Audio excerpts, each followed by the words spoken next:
Good morning, afternoon, evening, whatever time it is in your part of the world.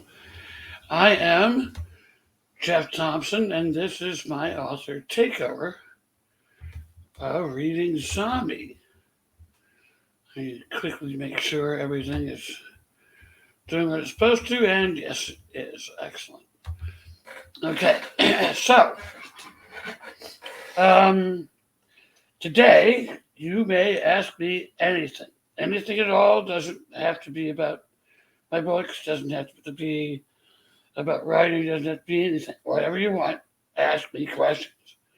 If you'd like to join in, top three questions will receive signed copies of my soon to be released book, Full Metal Zombie. So, with me today is my personal assistant, Bonehead Bob. I also have with me here, Ed and Fred, my severed heads, because, well, you gotta have severed heads, right? So, anyway, get over there. All right. So, a little bit about me. I have been writing pretty much since I learned how to form complete sentences. I'm now 61 years old, so that's a long time. Um, I haven't been good most of that time. In fact, I've sucked most of that time. But, well, we hope we improve. I started publishing independently on the great and powerful Zond, may it forever shine as blessed light upon us all, at the beginning of 2018. My current work in progress is my 17th novel. It is not, however, or it does not, however, include the four absolute pieces of crap I wrote when I was first starting out. The first was a young adult drama filled with teenage angst, told first person. I never showed it to anyone. I'm simply not that cruel. Second was science fiction. I enjoyed writing it. I had a better time writing it than I did the first one. But it suffered from one very simple fact. I didn't know bupkis about science, which in science fiction, believe it or not, tends to be a problem. Anyway, the third was an erotic thriller I co-wrote with a lesbian friend of mine. Long, long story. And it was good. I enjoyed it. It was a good book. We had fun writing it. But then, unfortunately, we edited the thing to death. We sucked all the life out of it. So that by the time we were done and started showing it around to people, it was a piece of crap again. So that went the way of the dodo.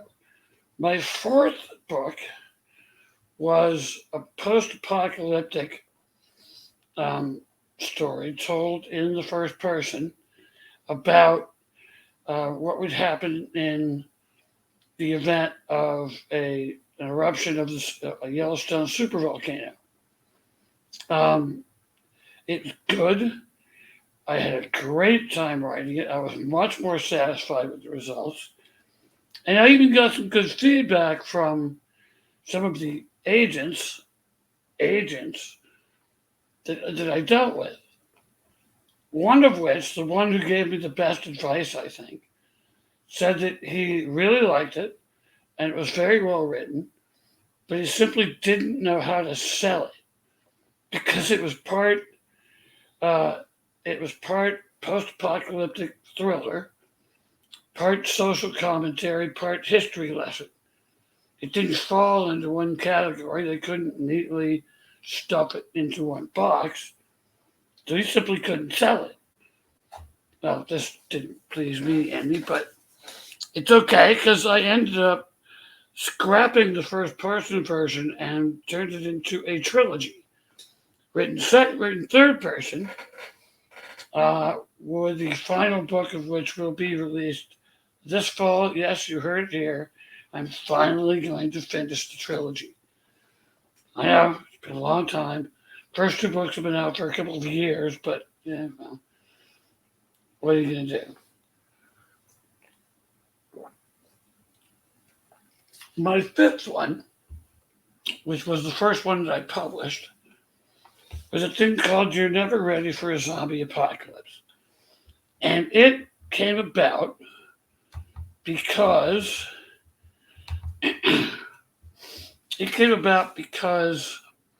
um, in reading military-based zombie fiction, which is a subcategory, as you all know, um, if the Coast Guard was mentioned at all, it was always either as the butt of a joke or as an afterthought. All the zombie military fiction was the Marines or Navy SEALs, Special Forces, whatever. They were all, instant Rambos who could immediately take the fight directly to the zombies. And that didn't really interest me. Because, you're Navy SEALs, of course you're going to kick ass.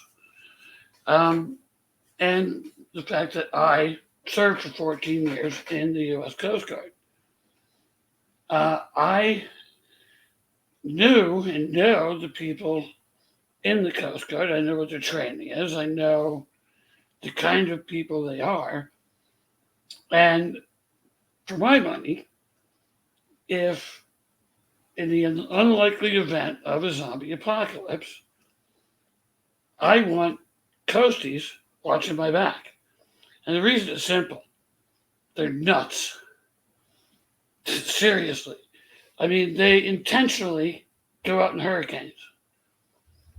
They have small boats specifically designed for heavy surf that can capsize and flip back over again, which just comes in handy when you're in rough surf trying to rescue somebody. But these lunatics actually, for training, do it on purpose. They purposely go out there and flip themselves over, which to me is nuts. A few years ago, a couple of years ago, they actually had a guy hop on the back of a drug smuggling mini sub and knock. I'm not kidding. There's videos of it. It was all over Facebook not too long ago. But, I mean, these guys are nuts. They're insane, and they're exactly the kind of people I want watching my back in a zombie apocalypse. So, since I hadn't seen any examples that featured the Coast Guard prominently, I decided I'm going to write one myself, and I did. The first one, again, You're Never Ready for a Zombie Apocalypse, was intended as a potential one-off solo book. But I got to the end of it, published it onto Amazon, and the response was great. It was awesome. I mean, I hardly had to advertise the thing at all. It was just selling like crazy. So naturally, I wrote a second, then a third, then a fourth. And at the end of 4 books, I thought I was pretty much done. I mean, I told the story I wanted to tell. Excuse me. And I was done. But my readers, and it still cracks me up and freaks me out a little bit that I have actual fans. But they kept saying, we want more, give us more. So I, in the back of my mind, I was always thinking about, okay, what would be the next step? What would be an interesting story to tell?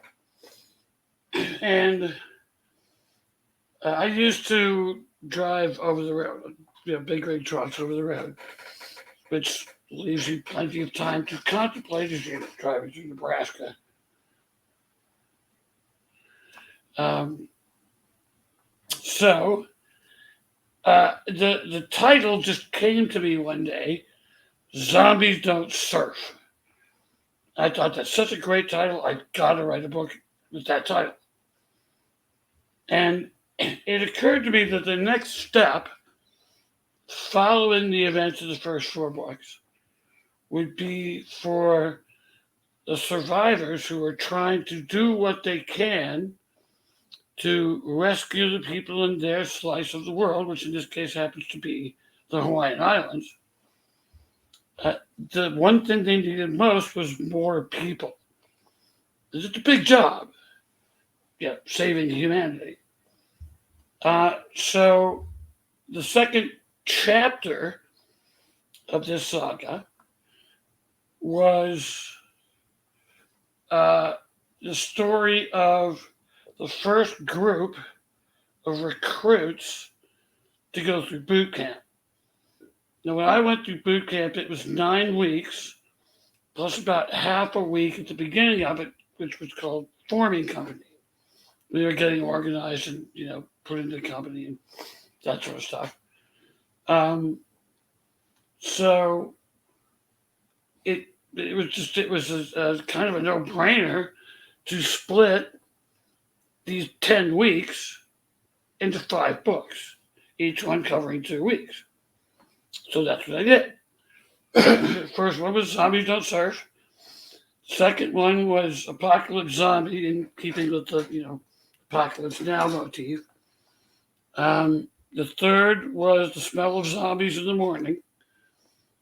The fourth was then Zombie Heart of Darkness, which Joseph Conrad's novel Heart of Darkness was the original inspiration for Apocalypse Now.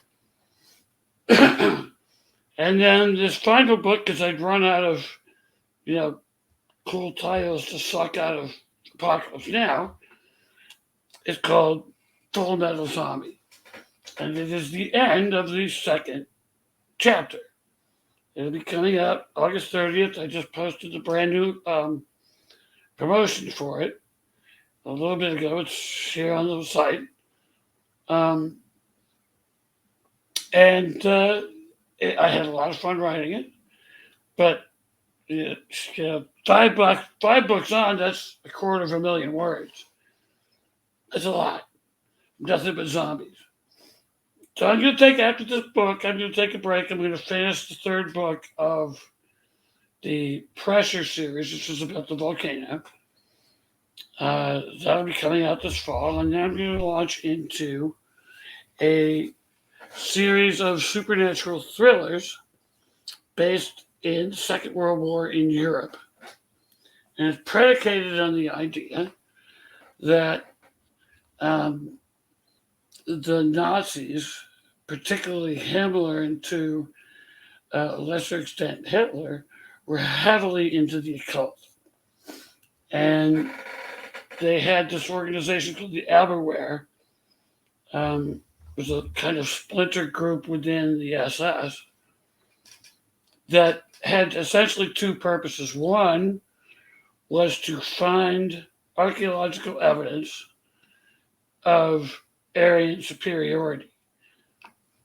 I don't know how they were supposed to find this, but that was the idea. No one said the Nazis were sane. But another one was also looking for artifacts of power. Like, for example, the Spear of Destiny, which rumor has it the Nazis possessed. They actually had the Spear of Destiny, which was supposed to be the actual spear that pierced the side of Christ at the crucifixion. Now, as it happens, there's at least 2 and possibly 3 spears of destiny out there somewhere. And all of them have been shown to be a fraud. But that really doesn't matter. The series is based on the idea that even if none of these artifacts are real supernatural items, the fact that the Nazis want them is enough to make the Allies say, well, we don't want them to get them. So there's that level that it plays on. But then there's also the possibility that, well, okay, maybe some of this stuff was real. Maybe some of these artifacts actually had power. So that's what these books are going to cover. They begin in 1938, after Hitler has taken power, but before the war has begun. And I'm looking forward to writing. I've researched the living hell out of it. And gone down to very, very, very deep rabbit holes.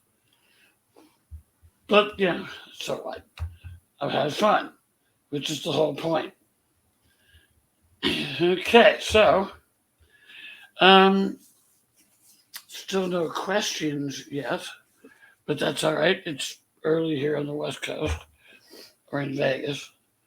It's also hotter than hell. It's 101 degrees out right now. It's only 10:15 in the morning. That's just wrong. Here's a little fun fact you might not be aware of. There has been a lot of talk in recent years from straight apocalypse, post-apocalyptic authors, not zombies, who have said that the zombie genre is dead. It's dying. It's going away. Well, from the first time I heard that, I thought it was pure horseshit. I still believe that. And yesterday, I got some scientific evidence to back that up. So I'll provide you a little fun fact here. Zombies, stories, myths, if you like, have been around since at least the Iron Age, which began in 800 BC. In England, anyway, that's where it began. They weren't called zombies back then, they were called revenants. But stories of the undead, of people coming back from death, have been around at least since then. That's a long damn time. That's nearly 3,000 years. I think they're going to stick around for a while longer. So to my friends in the post-apocalyptic non-zombie genre, screw you, you're wrong. Anyway, what to talk about? Let me think.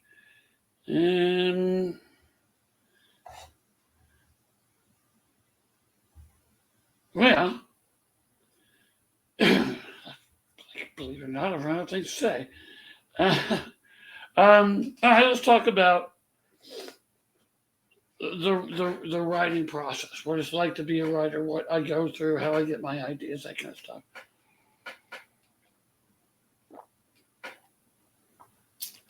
First place, coffee. Very important. Essential. Gotta have coffee.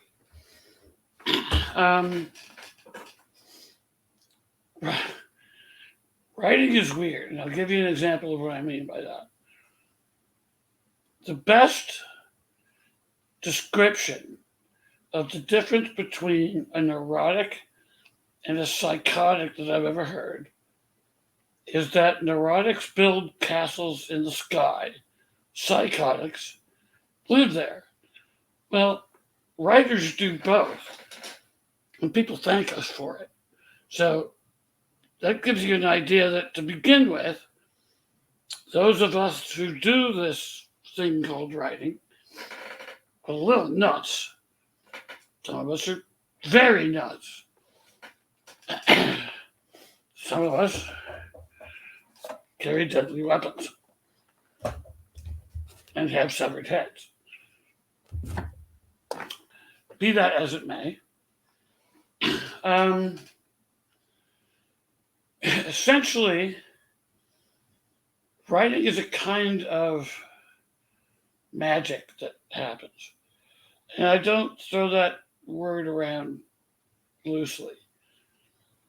Um, Magic is too easy of a thing to just, pass things off. Well, it must be. I don't understand it, so it must be magic. But there is a certain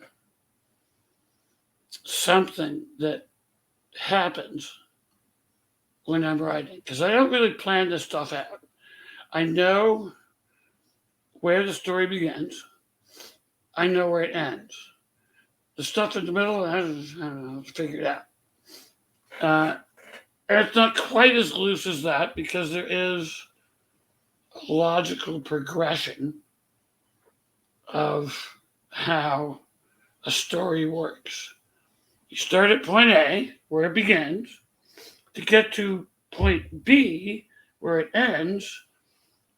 There's certain steps you have to go through. You can't just, okay. At the opening of the book, you're in England. At the end of the book, you're on the moon. Well, you can't just go from England to the moon in one step. There are certain steps you have to take in between to get to that point. And that's essentially how a story works, is it follows a logical progression. So it's not quite as loose as I may be describing, but the details of what happens in between the beginning and the end aren't fully formed. I don't plot these things out. I don't outline. I'm what's called a pantser. So I just kind of start writing and the magic happens. I don't know how else to explain it. The characters kind of have a life of their own. If you make three-dimensional characters, not cardboard cutout cliches, they're gonna do things that you may not expect, even though you're the one who created them. Because just like the story has a logical progression, the characters in it have a logical progression. You can't just pull the stuff out of your butt and call it good. It doesn't work. The story will fall apart if you do it that way. So they kind of have a life of their own. Characters that you may have thought or just, side characters with no particular value may end up being extraordinarily significant by the end of the book. You just don't know. Things will happen as you're writing it. Things will occur to me as I'm sitting there typing on my word processor in my laptop, and the story emerges. The characters do what they do. So there's a certain amount of magic that happens.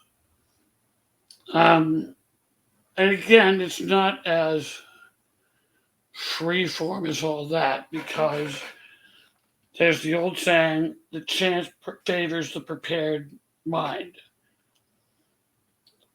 There's another saying that says, write what you know. And both of those essentially end up the same place. To write what you know, you have knowledge about a particular subject. And in this case, I'm writing about the U.S. Coast Guard in Hawaii. Well, I spent 14 years in the Coast Guard, 2 of which were on a ship stationed in Honolulu. So I know this stuff. I'm familiar with it. I don't have to do a lot of research to understand the way things work. but still you have to get the details right. Um, in general, however, if you want to have a prepared mind, you do have to do some research, and it can be passive. For example, I really enjoy watching documentaries. I'm weird that way, about all sorts of different subjects. Lately, I'm watching one on ancient England. Why? Who knows? I just felt like it. And because I was watching that, I got the information about revenants being around since at least the Iron Age. Um, so it's a matter of writers tend to fill their heads with all sorts of random, seemingly unconnected, disconnected knowledge. We're really good at Trivial Pursuit, by and large. We'd probably make great Jeopardy contestants. But a lot of it is just kind of floating around inside our heads. And at unpredictable times, we'll be writing something we're like, oh, wait, yeah, that works. That'll fit right here. And this thing that I learned a year ago, I'll find a use for it today. Again, it's that kind of magic happening. So who knows? Let me. Still no questions. No people hanging out, but that's all right. If you wish to ask me questions, there is a link at the top of this post, and it says, please grant StreamYard permission to see your name at streamyard.com/Facebook. The link is just going to take you to a button that says, yes, I give it permission. It's not going to put you on any list or anything. It's just going to post your name and any questions or comments you might want to make. So otherwise, it's going to come up as Facebook user, and for all I know, you could be Mark Zuckerberg. So unless you want to be heaped with scorn, if you want to ask a question, please click that link and let me know what your name is so I know who I'm talking to. This is something, aside from being a writer, one of the other things I do is I run 2 different podcasts, one of which is called Battle Tested History that I do with Scott Baker, who I'm sure many of you know. And we compare Hollywood versions of certain historical events to the actual history behind them. And, because Hollywood's full of shit, it essentially we're saying, this is where Hollywood got it wrong. This is the real history. So we have a podcast that happens every other Monday that we do. We're enjoying it. We've done 2 of them now. We have a third one, not this coming Monday, but the Monday after next, in which we're going to be doing occult, the Nazis and the occult in the 20s and 30s, which of course there aren't any realistic movies about this. So we're going to be we're going to be using some thoroughly unrealistic movies. For example, a thing called Iron Sky, The Coming Race,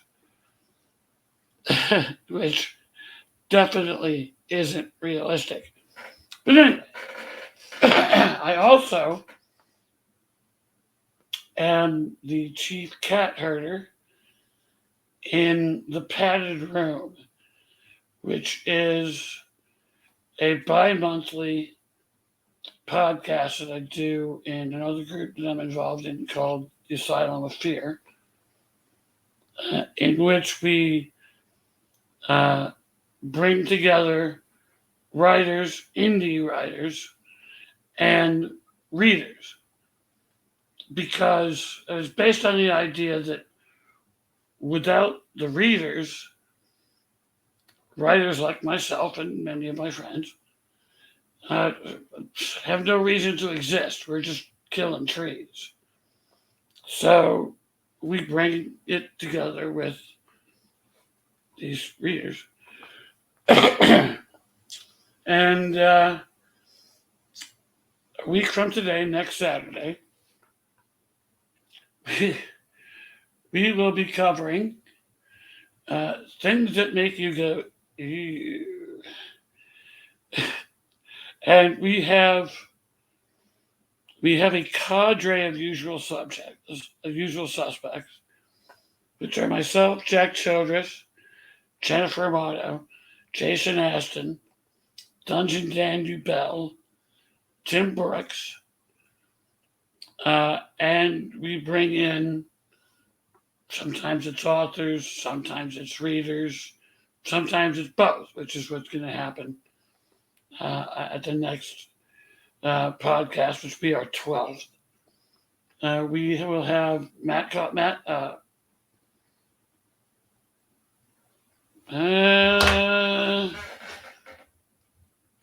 I don't want to butcher the guy's name. Max Hawthorne will be coming, as will an old friend of mine and shipmate on the actual ship at the one in the Guardians of the Apocalypse zombie series. Will be joining us as well. He's simply a reader. So it will be a lot of fun because this podcast is a train wreck waiting to happen. And sometimes it's not even waiting. It just freaking happens. So anyway, there is that. I also, from time to time, join with Jack Childress and Angel Ramon on Angel's Roman History podcast. That's a lot of fun. And I just, that's what we do. We have a good time, and it's available on YouTube, and I have a YouTube channel, which is called Podcast in Search of a Rabbit Hole. You can, all the videos are on there, all the past podcasts are on there. Some of them are pretty freaking hilarious, even if they didn't start out to be that way. They ended up that way anyway.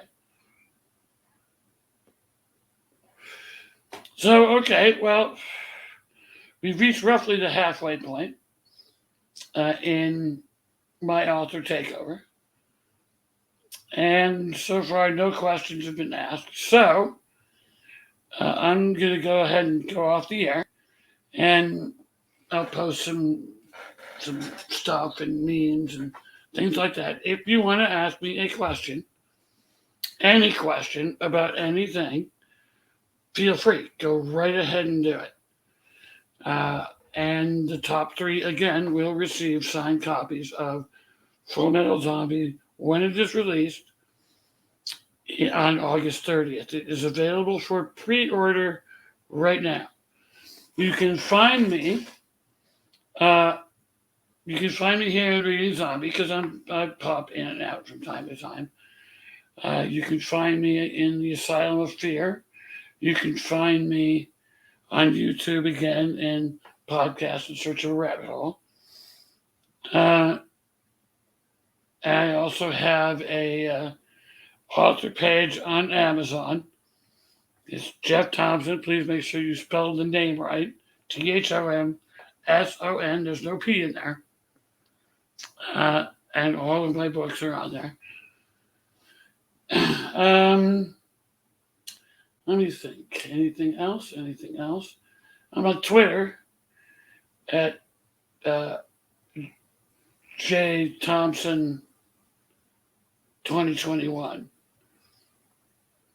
Uh, so, if you're into that sort of thing, just check me out on Twitter. If you decide to check out the podcast, please hit like and subscribe. It doesn't cost you anything. It's totally painless. And the more likes and subscribes we get, the more cool features that we can use. So I would appreciate that, and so would my fellow compatriots. All right. I'm going to go ahead and go off the air, and thanks any of you, all of you who bothered to take a look at this video, and don't get bored out of your mind to hear me rambling on. And we will see you elsewhere in the future. Thanks.